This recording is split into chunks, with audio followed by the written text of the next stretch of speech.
If you're new to my station, I am the Hebrew Widow, the Hebrew Rose Jericho, coming at you with some judgment news.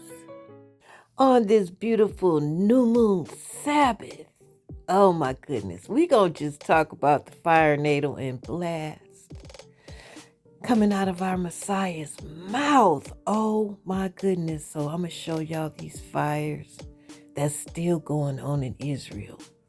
Oh, y'all, it's gonna be so plain for you to see that these are fire natals and blasts coming out of our Messiah's mouth.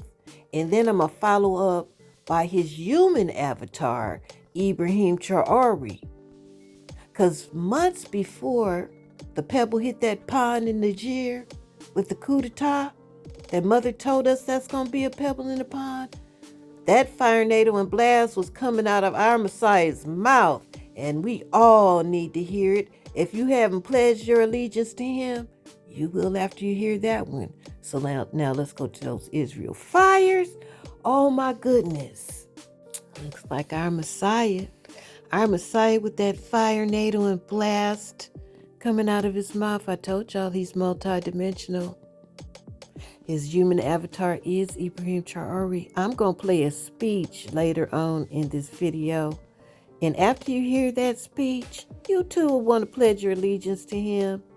Yeah, so let's look at this fire, y'all, because this is a supernatural thing going on. Yeah, it really got big. It's like he really started blowing those fires the same day that it was Ibrahim Traore Day, where the whole world gave their energy and just their loyalty, and oh, it was just so beautiful. At the same time, the other part of him was getting busy, honey. Yes. Ooh wee, y'all see that? You're gonna see a whole lot of fire, natal, and blast. This is not normal, you guys. Look at that. That is apocalyptic. You see that face? I mean, it was fires everywhere. Look at that. See? That's a blast. That's a fire natal blast. Y'all see that fire natal blast? I told you. I showed you the Messiah had that fire natal blast coming out of his mouth. Ooh, look at this, y'all. Ooh, everywhere. Look at it. Just billowing, black smoke, everything. They wanted to just take the land and look at it. See? They're not fighting with the 3D right now. No, that's the Messiah taking vengeance over our arch enemies. Yeah, look at that. Another fire. See, that's a blast. That's a fire natal blast, y'all. That is a fire natal blast. This is supernatural. Ooh, wait. And look at their little planes. Look at their little planes. Hey, look at the plane, y'all. Hey, I ain't trying to take Big Levi's job either. I just want to show y'all this is supernatural. This has everything to do with our Messiah, with that fire natal and blast coming out of his mouth. Oh, wee. It was, and I didn't even take all of it. I just recorded some of it. It's a whole lot more than this going on. Look at those flames going up that hill. He ain't playing with these people. They have lost their rally point. Do you know that they went and bombed another shelter? And they killed, I think, a few dozen Palestinians, including children. With all this going on, with judgments on their head, they're still killers. They have no repentance in their heart. Even though the lands are burning down. Look at it. Burning down. They can't even put that fire out. Look at that tree. Because they're not supposed to repent. They're supposed to pay for all of that evil. So the lands that they want so bad, look at it. Mm-mm-mm. Obvious fire NATO. Obvious fire NATO and blast.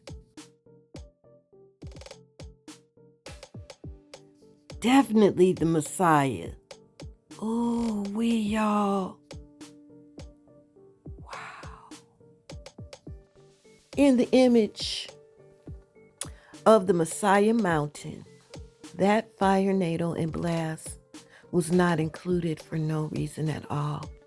No, our enemies are going to be facing judgment even here in the United States too. I heard they just signed that big deal or whatever the hell they call it with Donald Trump. That was a declaration of war against our people. That's what it was. So guess what? They're going to be dealing with the Almighty Son with judgments here in the United States of America. But don't you worry. Don't you worry, Hebrew Israelites. Don't you worry. Anyone on this planet that has the heart and the intentions to take the side of good, you're going to be okay in these judgments.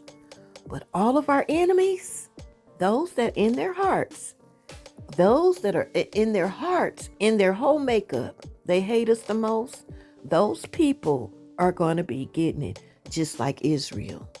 Now, this was their rally point. I told you on many occasions, they wanted to go from town to town, city to city, state to state, country to country, continent to continent. But what they're doing over there in Israel, I told you that from the beginning, that this is their rally point. This is what they wanted to do. They want to do a Gaza all over the planet to recolonize it. And the Messiah is showing them something. They have lost their rally point. Let them keep it up. They're still doing it. Let them go on ahead. They're going to destroy themselves by calling judgment. Yeah, all of them, all over the planet, whoever's our enemy. So now I'm going to play. It's not actually Ibrahim Traore's voice. I couldn't find this event that happened in France, in the palace, with Ibrahim Traore. It was at the French African Summit where all the African presidents were there and all of the colonizers were there. This was months before our rally point in Niger. Niger is our rally point of decolonization.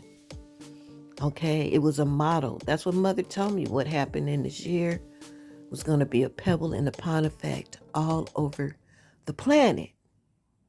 That's what she told me. So months, just months before that pebble hit that pond, let's listen to what happened with Ibrahim Traore. And so I forgot what you call people that, well, I'm just going to say this great storyteller tells us what Ibrahim Traore did and what he said. And after this was the beginning of his decolonization plan in 2023.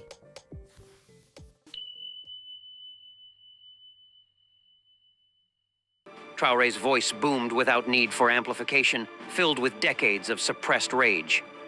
Last year alone, you extracted 500 billion euros worth of resources from Africa. Uranium from Niger, gold from Mali, oil from Gabon, cocoa from Ivory Coast, coffee from Ethiopia. You take everything and throw us scraps like we're dogs begging at your table. The hall erupted in mixed reactions. Some African leaders rose to their feet, some in alarm, others in excitement. The generational divide was immediately apparent. The Cameroonian leader, one of France's most reliable allies, shouted, "Sit down, Traore. This is not how we conduct diplomacy. You're embarrassing us all." But Niger's young leader, Abdoulaye Bazoum, began to clap slowly, deliberately. Each clap rang out like a bell. Mali's leader joined him, then Guinea, then Chad. The applause spread like wildfire among the younger leaders who had come to power on waves of popular discontent. The hall was dividing before everyone's eyes. The old guard who had made their peace with subordination versus the new generation demanding dignity. Traore reached the stage. Dubois instinctively stepped back, his face a mask of diplomatic confusion and barely concealed fury. The security chief was speaking rapidly into his radio. "What are our orders? Do we intervene? The situation is escalating. International media is broadcasting live." "Stand down," came a calm voice through the earpiece. The optics would be catastrophic. A physical confrontation with an African head of state in the Élysée Palace while the world watches. Unthinkable. Let it play out, but be ready. Traore took the microphone from Dubois' unresisting hand. The French president seemed paralyzed, caught between his instinct to maintain control and his training to avoid international incidents. Traore drew a deep breath. The entire world was watching now. Every word would echo through history. 60 years of partnership, he began, his voice steady but charged with emotion. "Let me give you the real numbers, not the fairy tales you tell in your speeches, but the truth. Listen carefully, and may you choke on your shame." He unfolded the paper from his pocket with deliberate theatrical slowness, letting the anticipation build. The cameras zoomed in.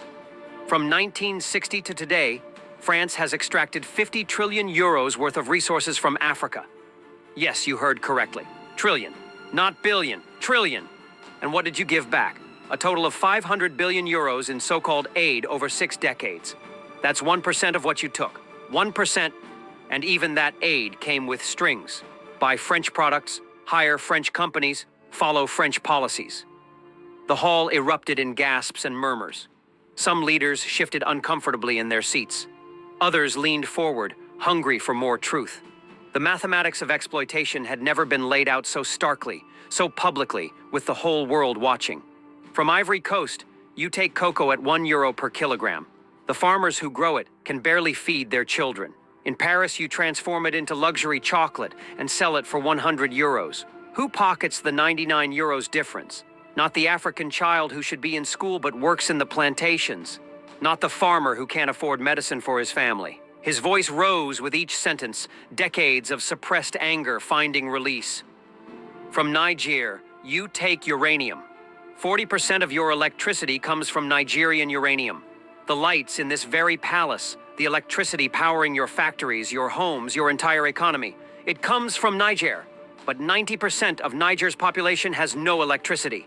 They live in darkness so you can live in light. They eat 1 meal a day so you can feast. Dubois attempted to reach for the microphone. "Mr. Traore, please. This is not the appropriate forum for such." "Silence!" Traore's command echoed through the hall with such force that Dubois actually stepped back. "For 60 years, you've done all the talking. You've written the narrative. You've defined the terms. Now it's our turn. Africa will speak, and you will listen." The hall fell into stunned silence. No one had ever spoken to a French president this way, certainly not in the heart of French power, surrounded by French security, under the gaze of French media. The old diplomatic niceties were crumbling before their eyes like ancient parchment exposed to air. "From Mali, you take gold, 50 tons per year. Market value, 3 billion euros. What does Mali receive? 50 million euros in taxes. My brothers and sisters in Mali dig gold with their bare hands in conditions that would make your citizens riot. They die in tunnel collapses you never report. And for what? So you can have gold reserves while Mali's hospitals lack basic medicines." He turned to face the cameras directly. CNN, BBC, Al Jazeera, France 24, Russia Today. Every major network was broadcasting live. The world was witnessing the unmasking of a system centuries in the making.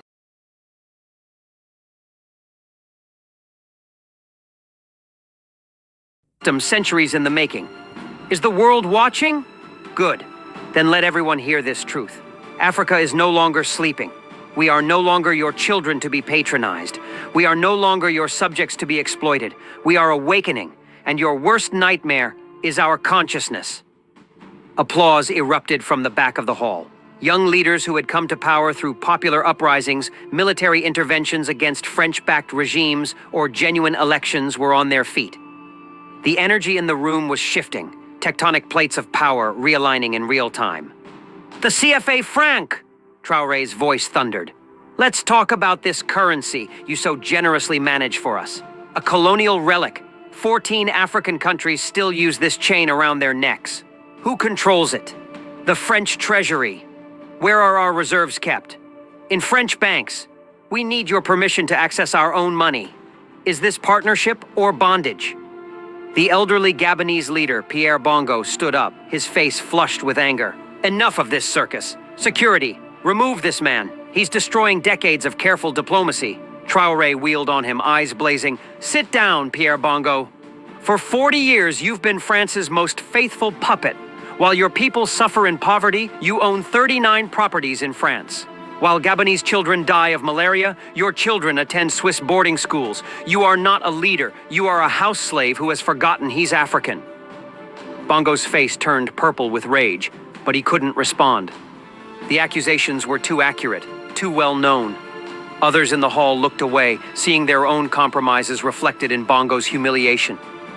Military bases, Traore continued, his momentum building like a gathering storm. 5,000 French soldiers stationed across Ukraine, Operation Sangaris, Operation Licorne. Beautiful names for occupation. What are they protecting? Democracy? No. They protect your minds. They protect your oil wells. They protect puppet regimes that serve you instead of their people. And the results? Terrorism has increased everywhere French forces operate. Why? Because chaos serves you. A stable, united, prosperous Africa terrifies you. You need us weak, divided, dependent. You need us fighting each other so we don't unite against you. Dubois finally found his voice and strode onto the stage. Security! Remove this man immediately. This is a diplomatic gathering, not a platform for demagoguery. But then, something extraordinary happened. Mali's leader, Assimi Goïta, stood and began walking toward the stage. His military bearing was unmistakable, his intention clear. Then Niger's leader rose, then Guinea's, then Chad's revolutionary leader. One by one, young African leaders who had come to power on waves of popular discontent moved to stand with Traore.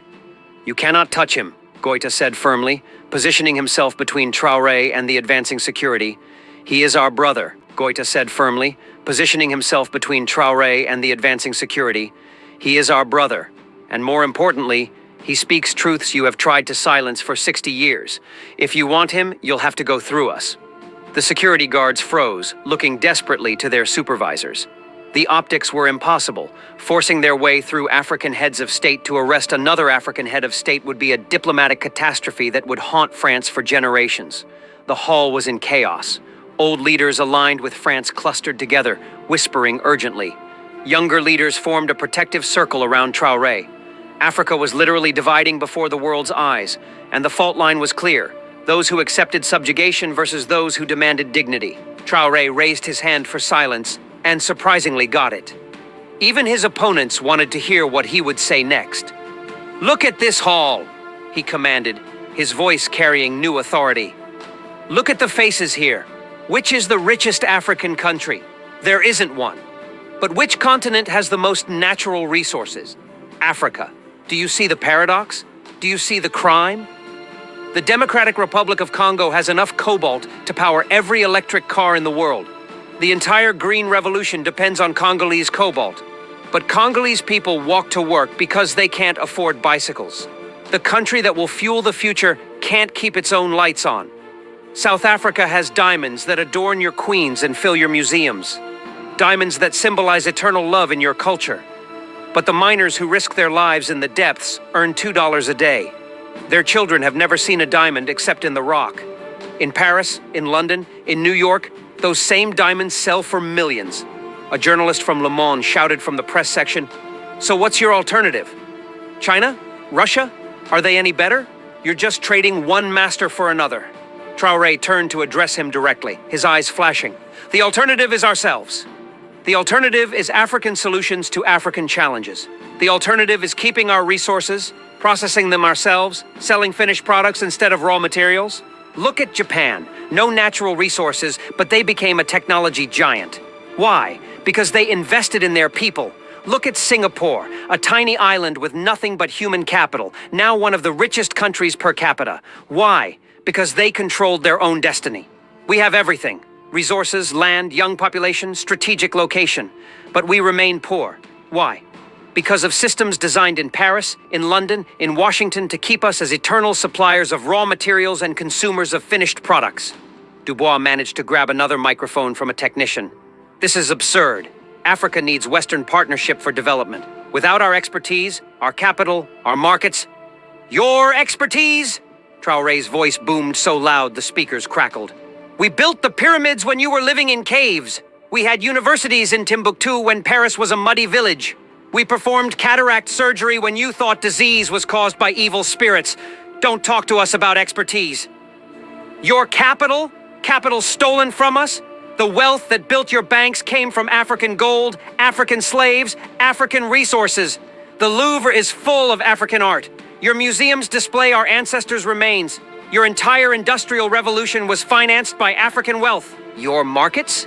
You mean the markets where you buy our raw materials for nothing and sell us finished products for fortunes?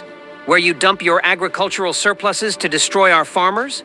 Where you impose economic partnership agreements that are just colonialism with better PR? He raised the paper again, his hand trembling with emotion. Here's more truth. 78% of France's strategic mineral imports come from Africa. Without African resources, France becomes a second-rate power overnight. Your nuclear industry, dead. Your aerospace industry, grounded. Your technology sector, paralyzed. Who needs whom? The hall's main doors suddenly burst open. More security personnel rushed in, but simultaneously, more young African leaders stood up. Benin's new leader, Tanzania's president, even some ministers from countries whose leaders remained seated. The tension was reaching a breaking point. One more minute, Traore shouted. Give me just one more minute to say what should have been said 60 years ago. Dubois hesitated. Every camera in the world was focused on this moment. Using force now would validate everything Traore had said about French oppression. It would become the image that defined Franco-African relations for generations. He nodded curtly to the security chief. Stand down. For now. Do you remember Thomas Sankara?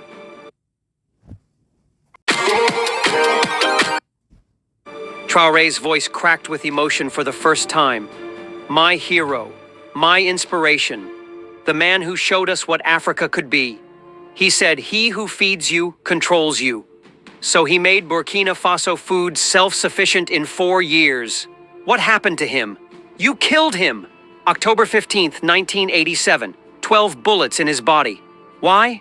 Because he refused to bow. Because he wore locally made clothes instead of French suits. Because he rode a bicycle instead of a Mercedes. Because he proved we don't need you.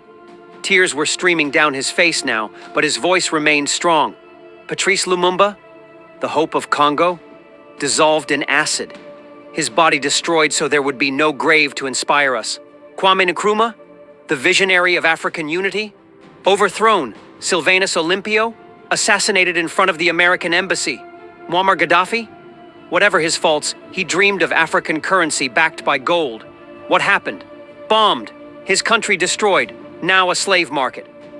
Every African leader who dared to dream of true independence, eliminated. Your partnership is written in African blood.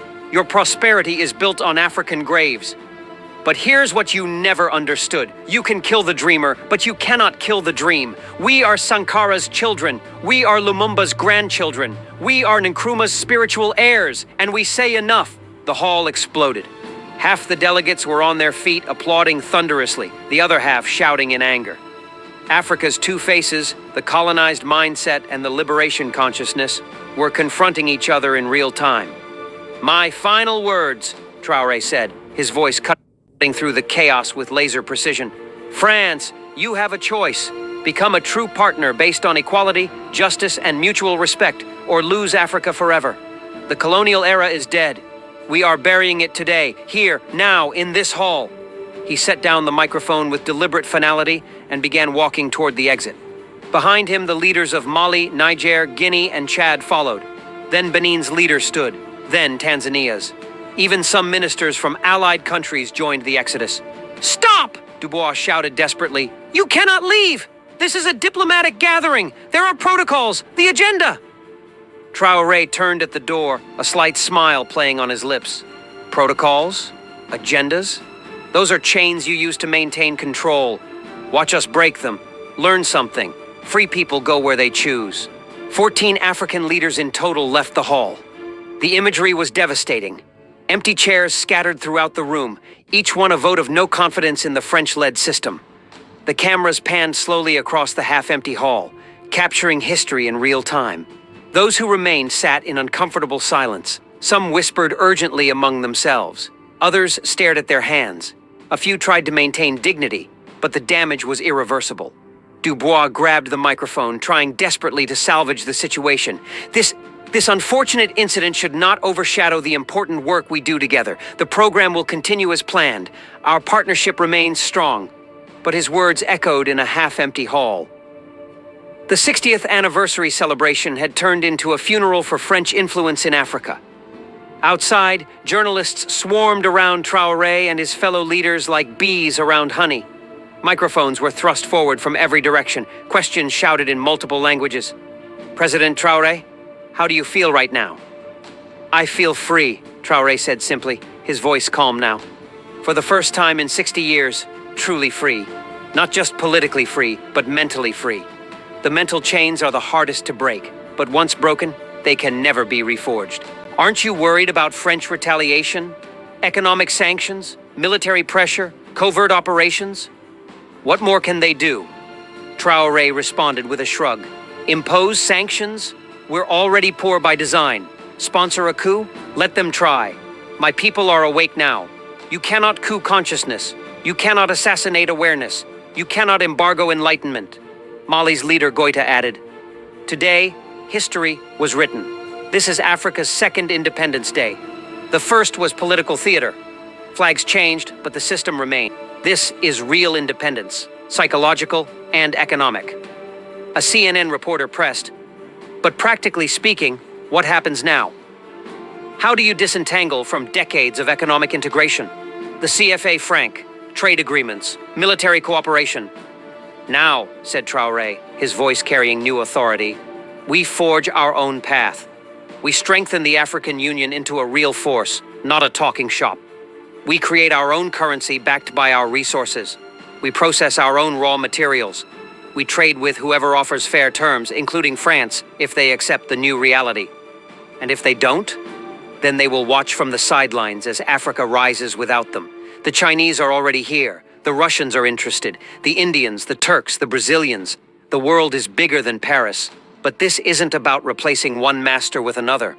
It's about being our own masters. The next day, the world's newspapers struggled to capture the magnitude of what had happened. Africa's revolt, the Palace Revolution, 5 minutes that shook France, the end of France-Afrique, the day Africa said no. Editorial writers scrambled to provide analysis. Conservative papers condemned Traore as a dangerous demagogue destroying decades of careful diplomacy. Progressive outlets hailed him as the voice of a new Africa refusing to accept historical injustice. But all agreed, something fundamental had shifted. In France, the government went into full crisis mode. The opposition smelled blood in the water. How did you lose control so completely? 14 leaders walked out. This is the worst diplomatic disaster in French history. Dubois appeared on television that evening, trying desperately to control the narrative. What we witnessed was an unfortunate outburst from a young leader who doesn't understand the complexities of international relations. France remains committed to its African partners. Our door remains open to constructive dialogue. But his words rang hollow. The images from the hall, Traore's passionate denunciation, the walkout, the empty chairs, had already circled the globe. Social media was ablaze with Number Traore 5 minutes hashtags. The video was viewed 50 million times in the first 24 hours. Young Africans shared it with comments like "Finally," and "Our hero," and "This is our moment." In Africa, the reaction was electric. In Bamako, thousands poured into the streets in spontaneous celebration. In Niamey, young people held impromptu parties. In Ouagadougou, Traore's capital, the celebrations lasted 3 days. Even in countries whose leaders had remained in the hall, crowds gathered to watch the video on giant screens. Kwam Yashavala, our big bro star, Ibrahim Traore, who came back into this dimension to save us. And this is how he's doing it.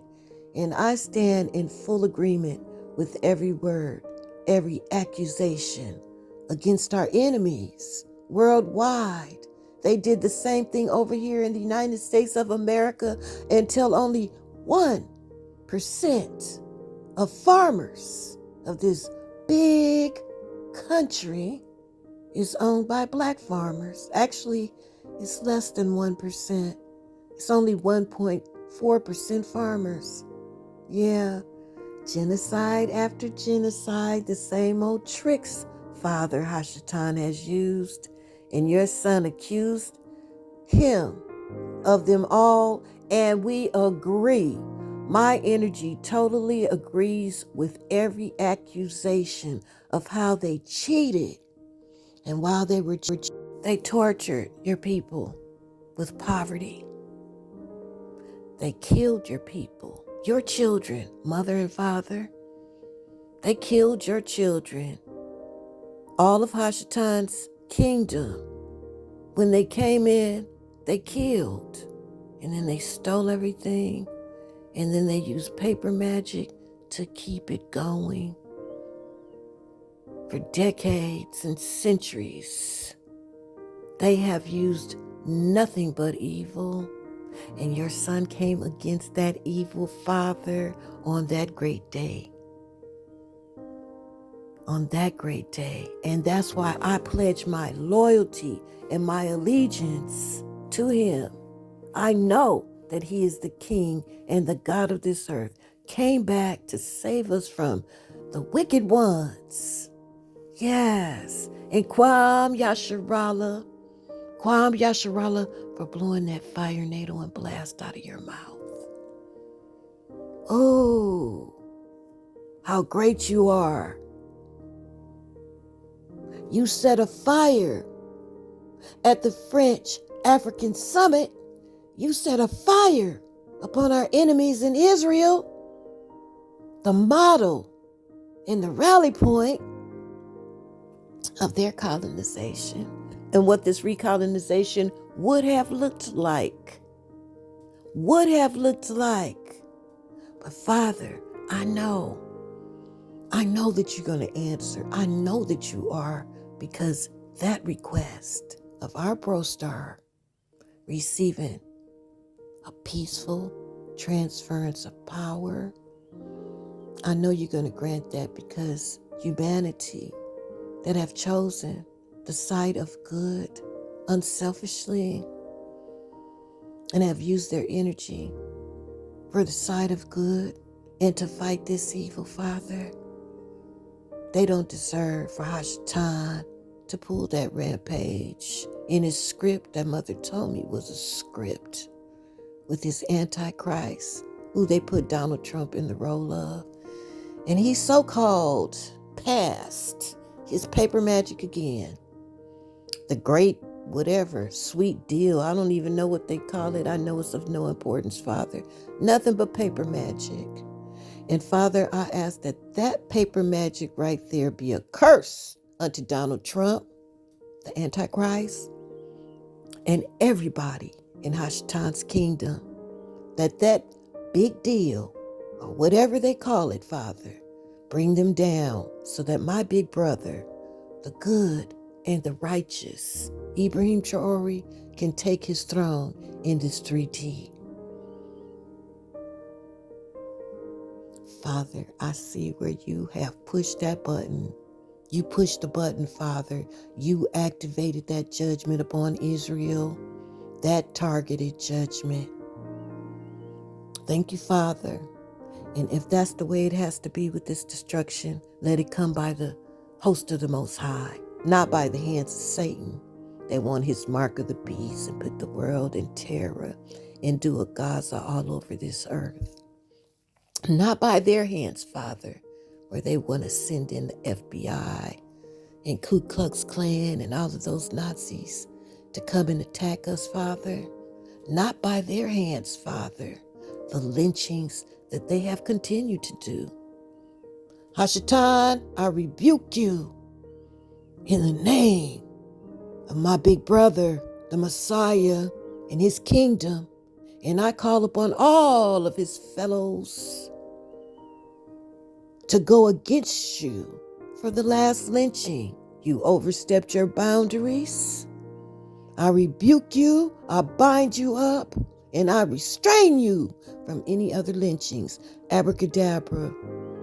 If they even have the thought of it, Father, turn those thoughts into killing themselves. Turn those thoughts into harming themselves before they come at us.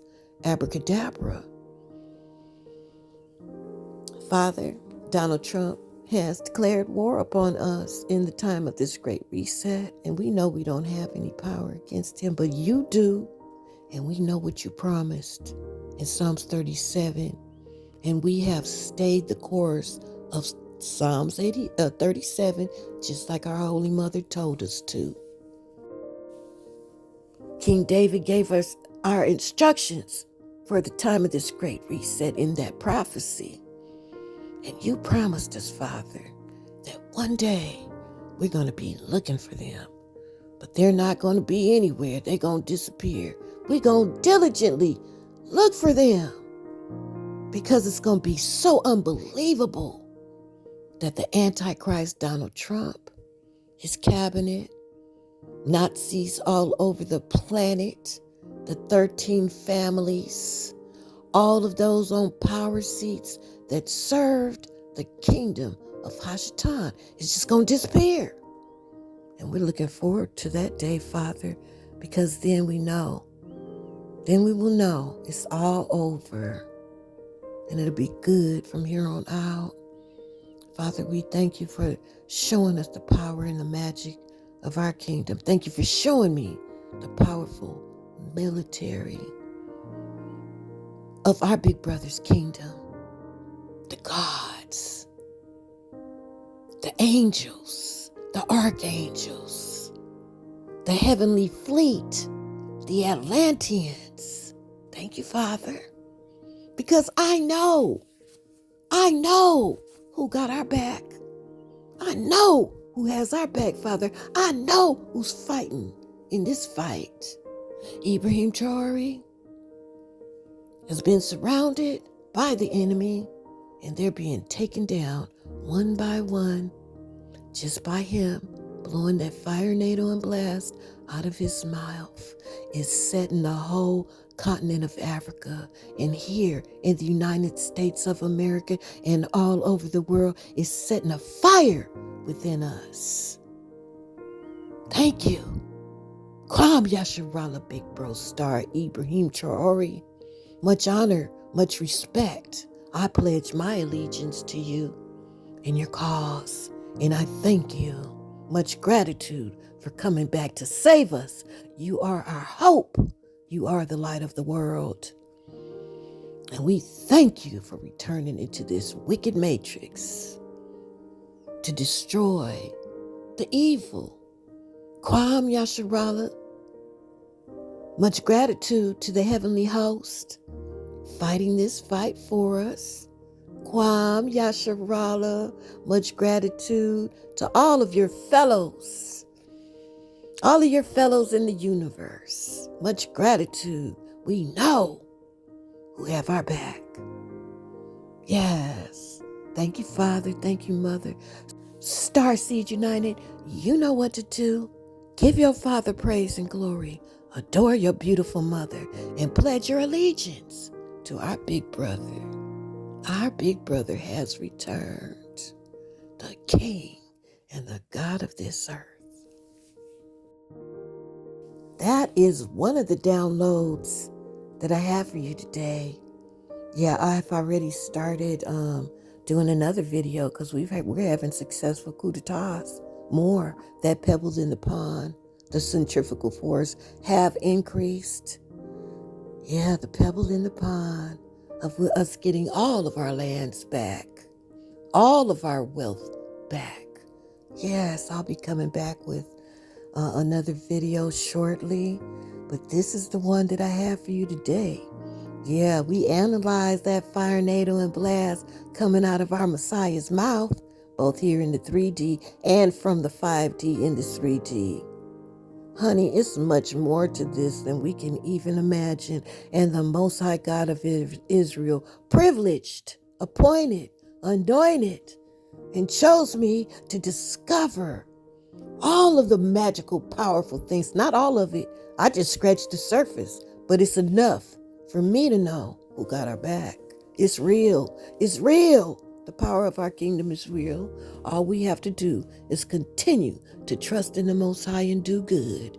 And above all things, fret not thyself because of evildoers, neither be thou envious against the workers of iniquity, for they shall soon be cut down like the grass and wither as the green herbs. Trust in the Lord and do good, and thou shalt dwell on the land. Thou shalt dwell on the land, and verily thou shalt be fed. Honey, and we gonna be delighting ourselves. The more we delight in him and know our power, honey, we don't have to lift a finger, and we don't have to be afraid either of anything that Donald Trump and these colonizers do. Period. The Most High knew we wouldn't have power to fight against them. We don't have their guns and money to fight against them. But we do with our unity and our powerful energy. And look what's happening. Let Donald Trump keep it up. Let him keep it up, because his end is near. Keep it up. The Most High God of Israel planned this whole thing. He put him on that power seat. He allowed him to be the one appointed to be the Antichrist. The Most High allowed this in the chess game of the universe. And he said to his children, now what are you going to do? I'm going to show you the evil that you wanted to integrate with. I'm going to show you the evil. I'm going to show you what happens when you integrate with the evil ones. Now, what are you going to do? And we're at the time of the great reset where we are awakened. They don't have a chance. Yes, all praises to the Most High. I salute you, STARSEED United. I salute you, because you had to be appointed before you came into this dimension, because the Most High put us on this holy mission that's different from anything that I have ever seen in my life. Not even in the movies. Things that I thought was myths are real. What? With evidence. Our hope is here, honey. We about to be real happy. We about to be so happy. Abracadabra. So I salute you, STARSEED United. Yeah, and I thank you all for all your beautiful gifts of love and your beautiful words, your kindnesses. That's giving me energy, and I really do appreciate it. It's very motivating and inspiring. And I have the determination to keep on going. Yes, we're in this fight until all the evil is gone. I'm committed. Are you? I know you are. Yeah, if you're new to my station and you resonate with this message, feel free to join in the fight. I showed you some of the evidence. I called it Zion, but now I have to call it the kingdom of Taseti, the first kingdom of the planet, where the Most High God of Israel marked this earth with the image of his Son, stretched out his left-handed judgment, set forth his plan from the beginning to the end, and we're at the end. We're finally there, y'all. Any moment now. All praises to the Most High. Yes. It's a done deal for the devil. Yes, maybe that's what I should do. Just cut my grass and celebrate.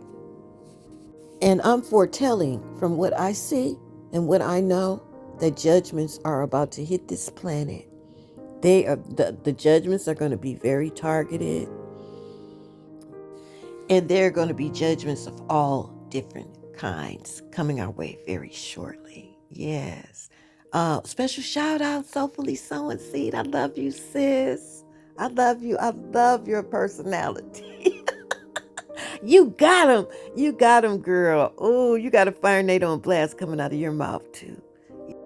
I send you all infinite love and light until the next judgment news. Your big sister, the Hebrew Widow, the Hebrew Rose of Jericho out. Shalom, everyone. The end.